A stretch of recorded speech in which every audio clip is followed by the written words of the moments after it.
नमस्कार, स्वागत है आप सभी का मेरे इस YouTube चैनल में। इस कक्षा में मैं आपको सर्वनाम प्रोनाउन के बारे में बताऊंगी। सर्वनाम प्रोनाउन किसे कहते हैं? संज्ञाओं के स्थान पर उनके प्रतिनिधि के रूप में जिन शब्दों का प्रयोग किया जाता है उन्हें सर्वनाम कहते हैं।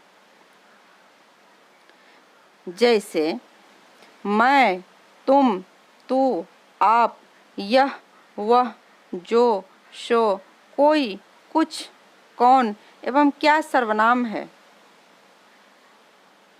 सर्वनाम के 6 भेद होते हैं। पुरुषवाचक सर्वनाम, पर्सनल प्रोनाउन, निश्चयवाचक सर्वनाम, डिफिनेटिव प्रोनाउन, अनिश्चयवाचक सर्वनाम, इंडेफिनिट प्रोनाउन,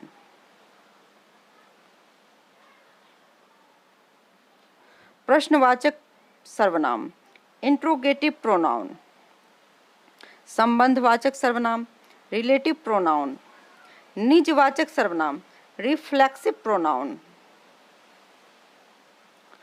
पुरुषवाचक सर्वनाम, पर्सनल प्रोनाउन, जो शब्द बोलने वालों के लिए, सुनने वालों के लिए या किसी अन्य के लिए प्रयोग किए जाते हैं पुरुषवाचक सर्वनाम कहलाते हैं। जैसे मैं, तुम, वह आदि। निश्चयवाचक सर्वनाम, डिफिनेटिव प्रोनाउन,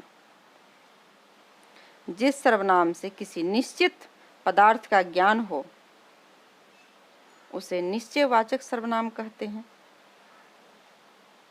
जैसे यह, वह, उस, इसका, इतना, ये, वे आदि।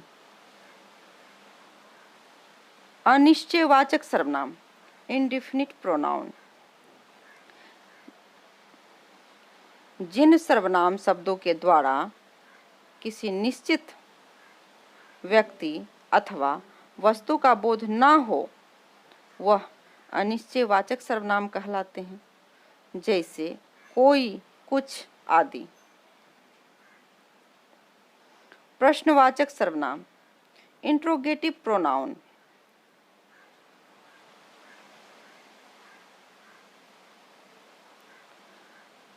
प्रश्न करने के लिए जिन सर्वनाम शब्दों के प्रयोग किए जाते हैं वे प्रश्नवाचक सर्वनाम कहलाते हैं। जैसे कौन, क्या आदि। संबंधवाचक सर्वनाम, रिलेटिव प्रोनाउन, जिन शब्दों से किसी व्यक्ति, वस्तु या घटना का संबंध जोड़ा जाता है वे संबंधवाचक सर्वनाम कहलाते हैं।